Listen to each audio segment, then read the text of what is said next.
Ini yang terutama, saudara. Tetapi hendaklah engkau tetap berpegang pada kebenaran. Saya baca dari ayat 14. Yang telah engkau terima, 2 Timotius bab yang ketiga. Dan engkau yakini dengan selalu mengingat orang yang telah mengajarkannya kepadamu. Ingatlah juga bahwa dari kecil engkau sudah mengenal kitab suci yang dapat memberi hikmat kepadamu dan menuntun engkau kepada keselamatan oleh iman kepada Kristus Yesus. Segala tulisan yang diilhamkan Allah memang bermanfaat untuk mengajar, untuk menyatakan kesalahan, untuk memperbaiki kelakuan, dan untuk mendidik orang dalam kebenaran. Perhatikan ayat 17. Dengan demikian, tiap-tiap manusia kepunyaan Allah diperlengkapi untuk setiap perbuatan baik. Bagaimana seorang hamba Tuhan? Bahkan ayat ini bukan hanya pekerja penuh masa, seluruh jemaat. Bagaimana kita diperlengkapi untuk perbuatan baik atau untuk pelayanan? Dengan mengetahui segala tulisan yang diilhamkan Allah. Saudara, zaman modern ini orang sekarang mau semua cepat, pantas, dan instan. Bukan semua benda yang cepat, pantas, dan instan adalah bermanfaat atau berfaedah. Saya coba disiplinkan diri, paling-paling sekali sebulan saya makan Maggi mie. Itu instan dan segera. Saya balas, 2 menit masak sudah, 5 menit selesai sudah.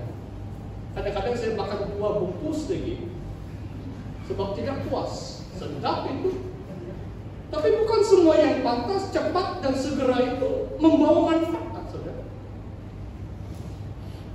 Saya remind diri saya, kadang-kadang saya punya prinsip, saya tolak angso. Belum sampai 1 bulan saya makan lagi Maggi.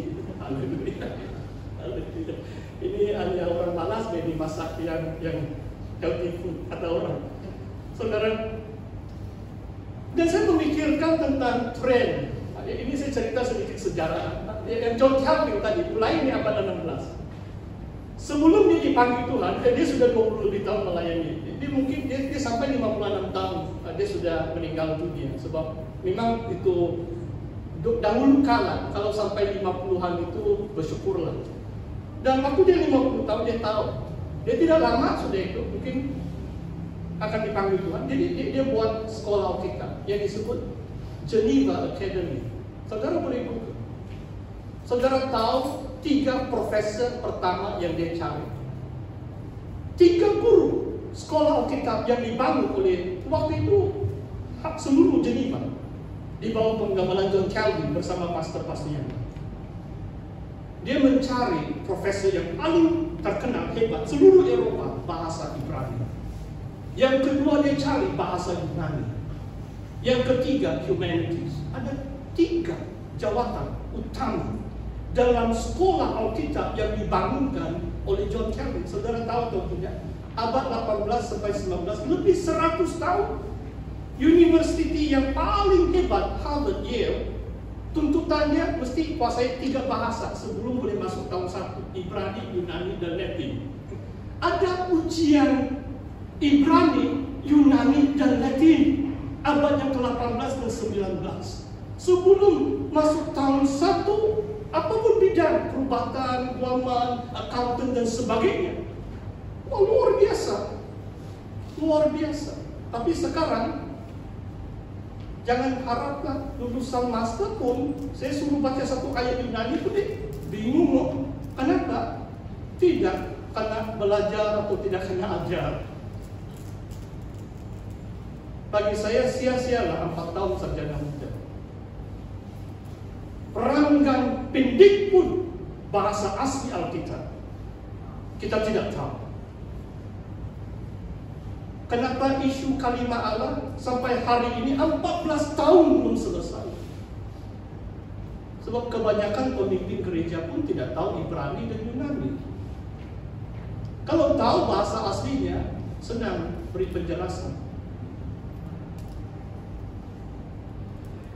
Bagi saya, inilah zaman modern sekarang. Kalau saya mendengar ceramah YouTube, imam-imam, wah bahasa Arab lancar, saya tidak paham langsung. Tapi mereka pakar dalam kitab suci mereka, dalam bahasa asli. Tetapi pendeta Kristen, saya tidak tahu kenapa boleh jadi begini, saudara. Saya bukan mengkritik mana-mana sekolah, saudara. Di Singapura pun lebih kurang sama. 5 tahun saya guru bahasa Yunani. Tahun kedua, jadi orang Singapura mereka pun pragmatik, suka cepat, pantas dan segera. Orang Cina di Singapura bukan resis, saya hanya sebab 99% saya punya pelajar waktu itu kebanyakan dari bangsa Cina di Singapura dan bangsa-bangsa yang lain. Dan saya belajar mereka 1 tahun bahasa Yunani. Dan 6 tahun saya di situ, saya tidak dapat tawarkan tahun yang kedua bahasa Yunani. Kalau saya tawarkan pun tidak ada orang mau ambil. Kenapa? Sebab terlalu sukar. Mereka akan pilih pelajaran yang senang lulus, mau cepat, pantas, segera dapat gelar Master Divinity. Ini hakikatnya. Waktu saya belajar di University of Auckland, tahun 1 ramai ambil bahasa Ibrani, bahasa Yunani. Tahun kedua di University of Auckland hanya 2 orang situ bahasa Ibrani. Sampai tahun 3 2 orang. Is a Kiwi girl, she's much better than I was. Saya sama satu perempuan orang putih, syukur ada guru lah. Mana boleh ada lelaki dan perempuan kan? Haleluya. Kenapa saudara? Sebab bukan senang. Nampaknya sekarang banyak hamba-hamba Tuhan tidak mau berusaha. Kalau ada gelar master, doktor yang paling senang tuh mereka pergi bayar 5.000 buat makalah, tidak sampai 3.000 perkataan, ada gelar sudah master. Tapi quality dia bagaimana? Quality dia bagaimana? Saudara, ayat ini memberi kita peringatan. Segala tulisan itu diilhamkan Allah. Dari Kejadian sampai Wahyu. Bukan pilihan menjadi pastor. Bila saya dipanggil Tuhan waktu saya usia 18 tahun, tahun kedua saya di university, saya mulai belajar firman Tuhan. Ayat ini diantara yang amat mendorong saya. Saya tahu saya perlu baca selesai segala tulisan. Dengan demikian, setiap manusia milik Allah diperlengkapi untuk perbuatan yang baik.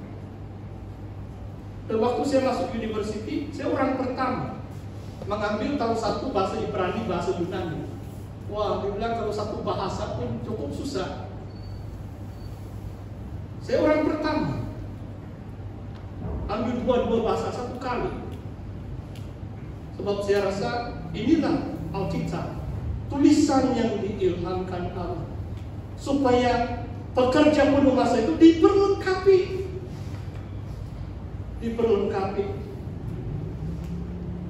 Saudara, yang kedua tentang puasa. Saya baca 2 Korintus 1 ayat 21. Pertama itu firman, yang kedua adalah puasa. Tadi Elisa katakan di mana Allah ini? Kan? Tindakan yang pertama adalah dia menyatakan atau kuasa Tuhan itu dinyatakan melalui pelayanan Elisa. Kalau Elia dapat membelah sungai Yordan dengan jubahnya, penggantinya dengan jubah tuannya juga membelah sungai Yordan. Di mana Allah Elia? Oh saudara, saya kagum. Case COVID naik 39, terus batal itu pelayanannya. Online terus. Di mana Allah yang hidup, Allah ini? Saya mengakui hari Sabtu saya jarang datang di pejabat. Tapi waktu itu saya cukup bergumul beberapa minggu yang lalu. So saya tidak mau seminar PMMR kita ditunda atau hanya online. Jadi Jumat saya kembali di pejabat. Hari Sabtu saya kembali di sini. Kenapa saudara? Sebab saya berjuang dalam doa. Di mana Allah Elia? Yeremia 32 mengatakan, langit dan bumi adalah ciptaanku. Adakah sesuatu sesuatu yang terlalu mustahil bagiku, kata Tuhan. Is anything too difficult for me, says the Lord? Tidak ada yang mustahil bagi Tuhan. Dan Tuhan bagi saya satu ayat dari Mazmur yang saya kongsikan dalam persekutuan doa Jumat. Musa dan Harun di antara imam, dan Samuel yang berseru kepada Tuhan, dan Tuhan menjawab doa mereka. Oh, kalau saya hamba Tuhan, bukan saya hebat dari Musa atau Harun atau Samuel. Saya tidak mau jadi hamba Tuhan alang-alang, di mana Tuhan Yesus yang bangkit dan berkuasa, yang mengatakan segala otoriti di surga dan di bumi telah diberikan kepada aku, dan aku menyertaimu sampai kesudahan zaman. Pak saudara, mungkin 10 tahun sudah yang lalu, saya berada di rumah Datuk Abidin di Pinangpang hari Kamis. Saya sedang mengajar di Singapura. Saya masih melayani di Singapura, mungkin mau 10 tahun yang lalu.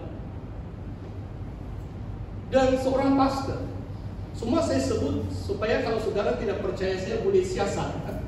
Kalau saya takut kamu bilang, pastor ini pemberang sendiri hari ini, kamu boleh tanya Datuk Abidin, dia masih hidup, dia pembantu menteri. Tapi yang Reverend yang sampaikan khotbah itu sudah dipanggil Tuhan, Reverend Victor nama dia. Dan dia berkhotbah Yohanes 14 ayat 14. Apa yang kamu minta dalam namaku, apa saja aku lakukan. Hari Kamis malam saya dengar khotbah itu di rumah Datuk Abidin di Pinangpang.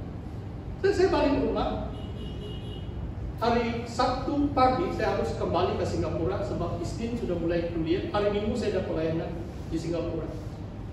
Dan hari Jumat saya lihat jarang-jarang ada berita Singapura disiarkan TV3, TV2, macam 3 stasiun ada.